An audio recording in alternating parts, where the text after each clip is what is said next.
Hey, what's up, everybody? We're back with another episode of I Ching, Oracle the Cosmic Way. And I really hope you guys are starting to appreciate just how different this version of the I Ching is from every other version of the I Ching that has ever been published.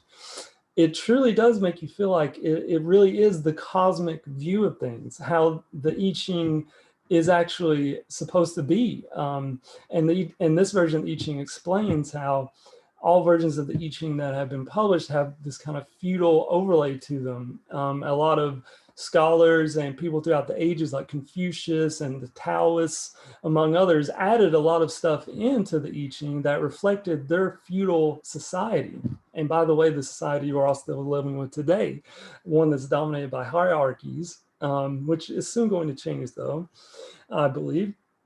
Anyways, and I hope you're getting to see how very consistent this version of the I Ching is, and how what it's saying is truly, truly revolutionary, and I believe will change the world if this were common knowledge, what is in this book.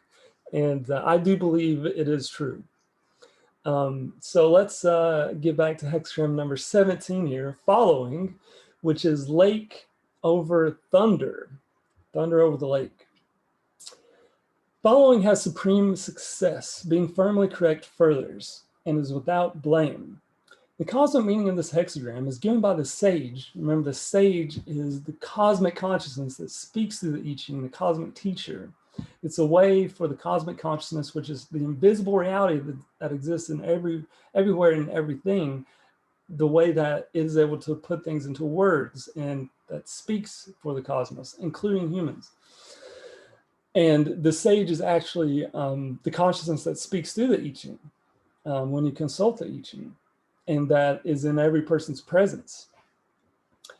So yeah, the cosmic meaning of this hexagram is given by the sage as a person's following of his inner truth as the standard for everything he does. Inner truth is our memory of what cosmic harmony feels like and is in every body cell.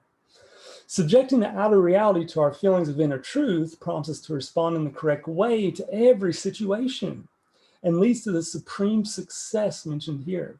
When we follow our inner truth in this way, we remain united with the cosmic whole.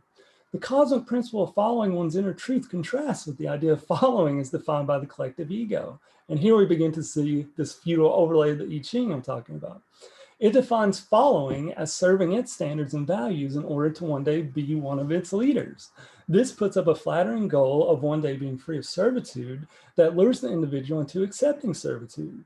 The irony of this is that if a person ever does become a leader within the system, he is all the more bound to uphold the system that has elevated him, and all the more separated from the cosmos.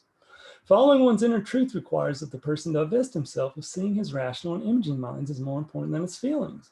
When these two minds rule a personality, it is a sign that their functions have been usurped by the ego and made to serve its purposes.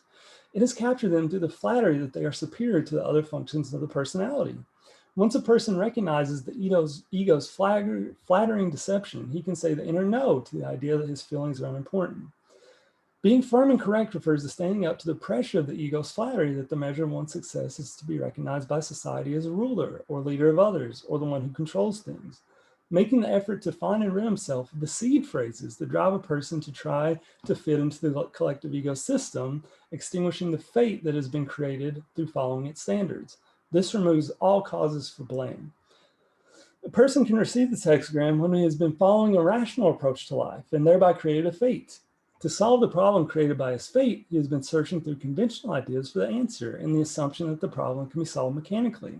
The person who follows this approach needs to realize that his mechanical view of things is the cause of his problem, because it dismisses the existence of the consciousness that is inherent in all things, and thus is in conflict with the nature of the cosmos. To resolve his problem, he needs to recognize and respect this consciousness. Before he can do that, however, he must first rid himself of the idea that everything is a matter of mechanics. This hexagram is also about following the ambition to be something, as in to be the best, the richest, the most exclusive, the highest, the toughest, the most daring, the most brilliant. Or it can be spiritual ambition to be the wisest, most modest, most persevering, most ascetic, the strictest, purest, most noble, gentle, forgiving, brave, sacrificing, and heroic. All of these ambitions are put up by the collective ego to draw into its web those who, during childhood, were taught to think of themselves as inferior until they could achieve these goals. Following ambition to fulfill these models is referred to in line 2 as clinging to the little boy, who slavishly follows the collective ego shoulds and musts. The prospect of not being something, in addition to implying that the person will not otherwise exist, creates fear that he will be guilty or covered with shame on behalf of his family. Fear of guilt and shame act as a driving force in the psyche, giving the little boy in him no rest due to its incessant ambition. No rest is his fate. Spells connected with this hexagram are those that have been put on a person's inner truth, as in and of yourself, you are not enough. Your animal nature is the source of your inferiority you need to overcome. It is man's task to rule the world, and you need to be the best. And if you want to rule the world, you must first learn to serve. They also include phrases that put the feelings down as insignificant, as in feelings are inferior to thinking, and feelings cannot be relied on. Oh, isn't that the truth in our modern scientific society? Man, those scientists, there's something else, let me tell you. Line 1. The standard of what one follows needs to be changed. Being firmly correct brings good fortune. To go out of the door in company produces deeds. The standard of what one follows needs to be changed, refers to recognizing the correct way to approach a problem by asking for the sage's guidance to understand its inner truth before taking action outwardly. Routinely handling problems in this way brings good fortune, for it engages the helpers, which is the meaning of to go out the door in company produces deeds. Receiving the sign indicates that a spell is involved that prevents a person from responding from his inner truth. One kind of spell addressed by this line is caused by hidden fear internalized in childhood during the formation of the ego. The phrase is, you need to be seen or you need to be heard, which creates an inner demand to act outwardly to get what is needed. Behind this is the fear that if he is not seen or heard, his needs will not be met, and in fact, he will cease to exist. This spell pushes the person to take matters into his own hands, regardless of the circumstances. It is accompanied at times by a reverse spell that forbids him that he do the very things the first spell commands him to do. This spell constitutes a double bind or lock in the psyche that paralyzes his ability to meet situations from his inner truth. A minor example of this is stuttering, which has its roots in phrases spoken to a child such as, you shouldn't say anything unless you have something important to say, and to be polite, you must not leave people just hanging there in silence. In another kind of situation, unseen factors such as a spell put on a person that he is that way may be the reason for his misbehavior. In this case, the spell needs to be removed. In another situation, a person may be moved by the cosmos to respond to another's ego display without his having any intention to do so. In this case, the response is a cosmic correction. Judged purely on the basis of its appearance, the response might be considered improper because it is unconventional or does not fit the definition of correct behavior given by the collective ego, even though his response resonates with the inner truth of everyone present. These are situations which can be understood only by consulting the sage to discover their inner truth. Another standard that may need to be changed has to do with the person's ritualistic approach to things. Rituals, by their very nature, are contrary to the cosmic principle of equality of all aspects of the cosmic whole, because they set up something as sacred and thus surrounds it with an aura of being special, untouchable, and awesome. Seeing things especially endowed is an activity of the imagination by which a person projects false images upon the thing he wants to see as sacred, and thus puts a spell upon it. He no longer relates to the thing itself and from his inner truth, but to the image he has created of it. The effect of ritual is to erect a distance between the person and the thing he ritualizes, whereby he sees himself as small and insignificant, and the thing ritualized as great and unapproachable. This also contradicts the cosmic principle of simplicity and compromises the dignity of the individual who does it. Receiving this sign may be calling the person's attention to his approaching the sage or the helpers in a ritualistic way. This is precisely what the collective ego wants in order to keep him at a distance from them. And we know that the ego is all about images, right? And self-images. Image of self cannot be your true self. If one clings to the little boy, one loses the strong man. Here, the strong man refers to the element in the psyche that watches over the border between the conscious mind and those aspects of the psyche that have been repressed into the subconscious. To keep him healthy, a person needs to listen to the warning feelings that come from this guardian element in his psyche. That's when another encroaches into his inner space in an attempt to control him. He needs to say the inner no and the outer no to let the other know that any discussion of the inner contents of his psyche will not be allowed. To cling to the little boy means that he does the opposite. He allows the other to invade his inner space as if he must answer to his parents' authority. Failing to say no to encroachment out of fear of creating bad feelings causes real damage to the relationship. There's never harm in saying a correct inner no. A relationship can only be successful if each person respects the other's inner space.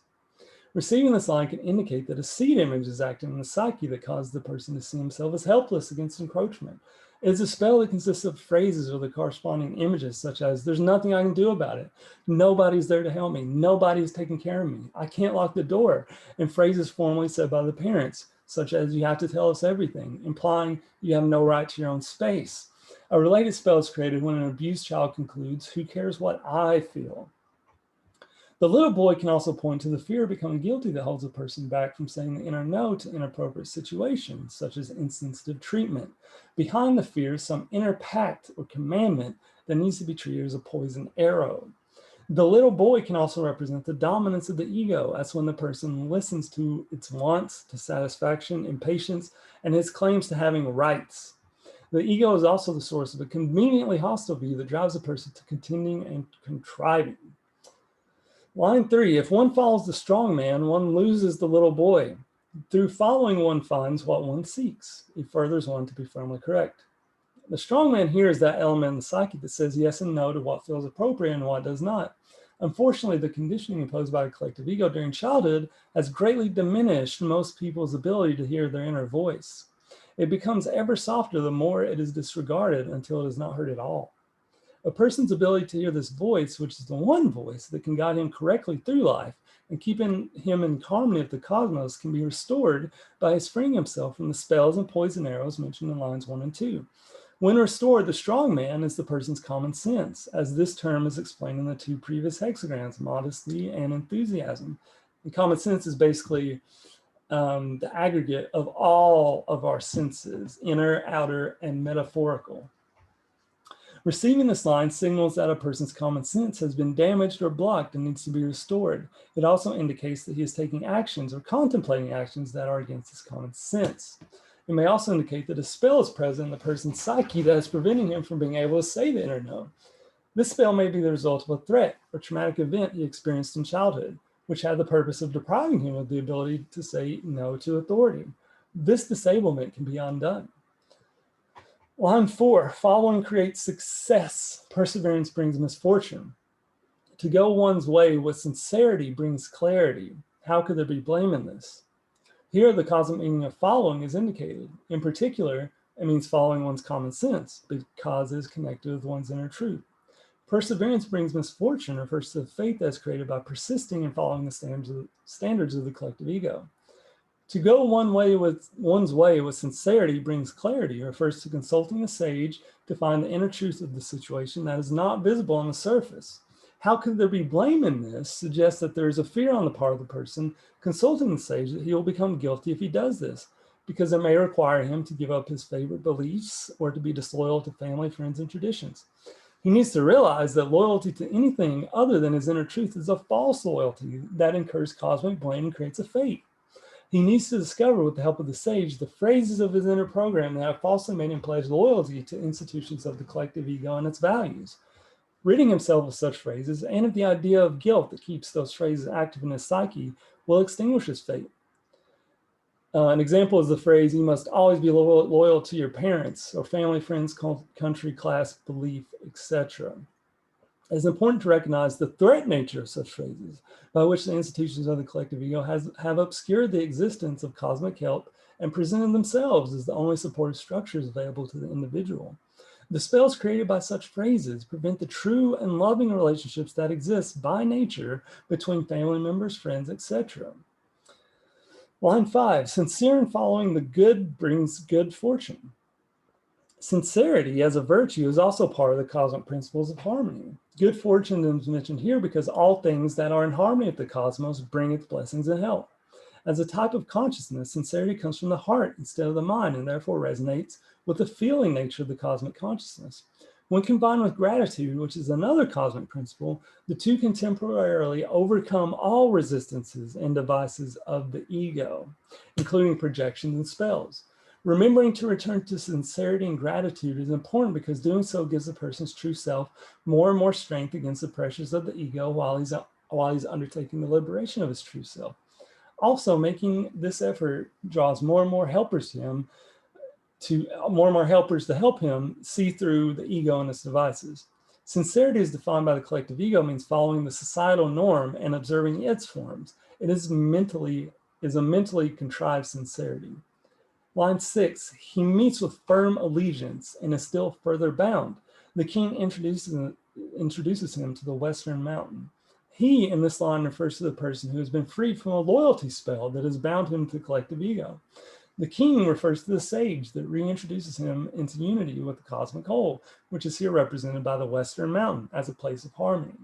This line informs him that through following the sage and his inner truth, he is left behind the turmoil of the parallel reality where opposites rule. The idea of attaining peace as presented by the collective ego involves retreating from the everyday world, spending hours in contemplation or meditation, and engaging in ascetic practices. Such efforts come from spiritual ambition, which possesses a person once he has adopted the flattering self-image of being spiritual or becoming a superior man. The king introduces him can refer to this kind of self-flattery, but also to someone who, through such flattery, has devoted himself to becoming the best scholar, athlete, competitor, etc., as mentioned in the main text of this hexagram. This line informs him that he has created a fate by following the path that leads to attaining recognition by the collective ego. He can free himself of that fate by ridding himself of the self-image he has adopted and asking the sage for help to restore him to the cosmic whole. All right, guys, that's it for this one. See you guys in the next one.